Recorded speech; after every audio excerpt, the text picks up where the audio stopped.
Your reaction the first time the project was offered to you? First time. It was pitched to you. What was your reaction? No, first time po siguro na na-finalize siya.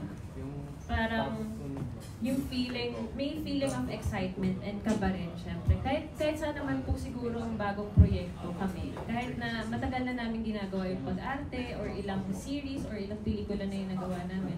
Parang masarap pa rin sa pakiramdam na kakabahan ka. And masaya ako na naramdaman ko yun nung in-announce nila na magkakaroon na kami, finally matutuloy na tong project na to. Pero mas na-excite ako nung si Direk Sigrid na kasi nung na-meet namin siya bago pa po itong happy birthday! And then, Merry Christmas! Merry Christmas from Direk Plus. Anyway, nung na-meet po namin si Direk Sigrid bago po itong story ko na to, ang gaang ng pakiramdam ko sa kanya. Nakita niya naman po, ang gaang-gaang ng energy natin ngayon. Kasi pinasa mo sa amin lahat ng gaang, kaya nabigatan ka tuloy. Anyway, masaya ako at exciting na-excite ako na katrabaho siya.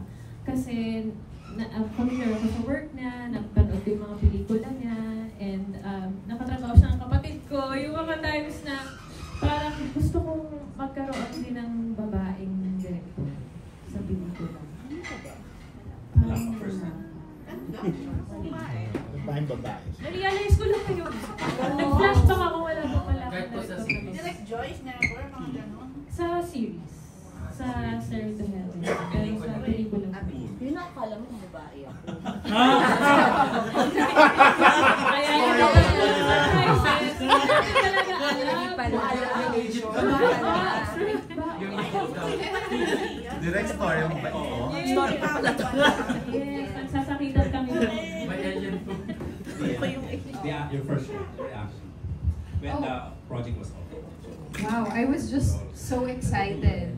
Yes, I agree with what Liza said about the nervousness, but that's always a very good sign for me. Pag nararamdaman ko yun, it means, oh my goodness, I'm about to do something na talagang I really care about.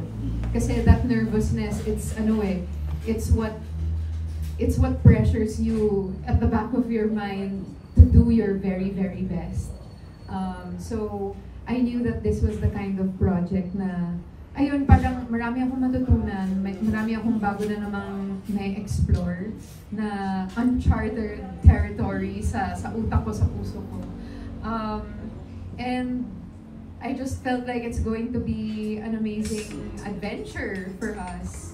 I'm very, very excited. Also, when we all met together and we were talking about the project, we shared a lot of our insights and our thoughts. There was no wine involved. Thank you for clarifying. Just in case you're wondering, I know you didn't ask. So we were all just so soberly talking about how important this is and how we were decoding what their story should be like and what their characters should be like and how it will connect to people and change things for them. Okay, last question. Okay, Direk. Direk, I know excited ka sa project na to. So what makes you excited about this project?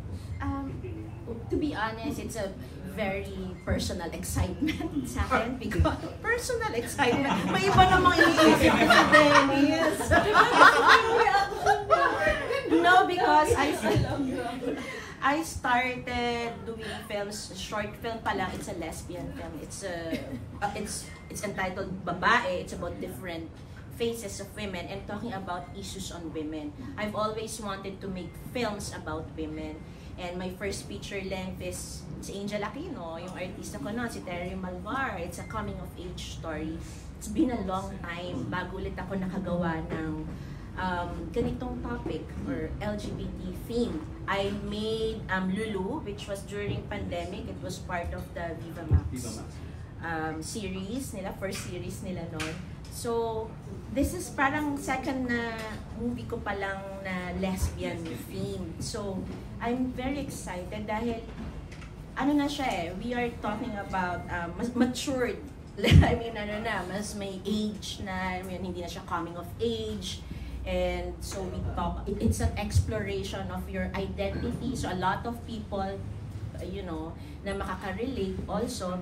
And since I am in this industry, gusto kong gamitin yung platform ko para rin mag-spread ng awareness and educate people in a most fun way, romantic and comedy way and drama way, alam mo yun. So that's why I'm very excited. It's challenging also kasi to be honest, syempre serious din yung topic, diba? Pero how am I gonna present it in a very light way? So, Salamat po. Romeo Gonzalez. Ayun, ang question ko kay Direk Sigrid din. Kasi, of course, you made history with Kita Kita, di ba? Na hanggang ngayon yata yun ang highest grossing indie film. So, doon, unconventional din yung tandem ni Empoy at ni Alessandra. And this time, unconventional ulit ang tandem ng itong dalawa dahil isang out of this world. So, anong magic meron? At parang nahihilig ka sa mga unconventional partnership or tandem? gusto ko talaga maging conventional na lang talaga minsan. To be honest. Kasi this is more pressure sa totoo lang. But, wala, siguro gusto ko lang talaga ng challenge din, no? Na gusto ko mag-struggle in life more, I think. So, maganda rin kasi na maipakita sa mga tao, ang mga unconventional actors, they have to see it beyond the love team. They have to see them as actors. How can they portray their characters without judging them kung meron silang karelasyon sa totoong buhay. So yun kasing magic ng pelikula. If you will be able to make them, it's a make-believe story eh. So that's the magic of film. So for me, it's more challenging na ipakita sige nga, maniniwala ba kayo na pwedeng maging sila? So for me, yun yung satisfaction na nakukuha ko sa mga unconventional characters. Kaya siguro gusto ko ng ganun. Parang basagin naman natin yung may iba naman. Well, so kita-kita, naniwala ang milyong tao. Yun nga eh. Baka malay mo sila na ngayon. Yeah. Hindi naman natin alam. May pressure ba direct sa'yo na malampasan mo yung nagawa mo sa kita-kita? Alam mo, lagi yung tinatanong sa akin to kasi parang, oh my gosh, no. Talagang, of course there is pressure after what happened sa kita-kita na gusto lang namin bumawi dun sa it was an unexpected talaga siya. Because since, the characters are unconventional nga, and even the story, it's not linear, yung mga ganon. So, yes, every project after kita-kita, talagang pressured sa akin.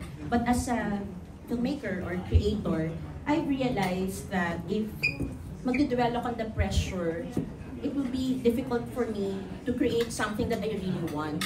So I'm making films na, this is what I want to do. It's not for kailangan kumita or what, kasi maapektahan yung creativity. It's really, ito yung gusto kong message. What do I want to tell the audience for this film? So that will make my creations or films maybe unique in every film. So yun ang important sa akin.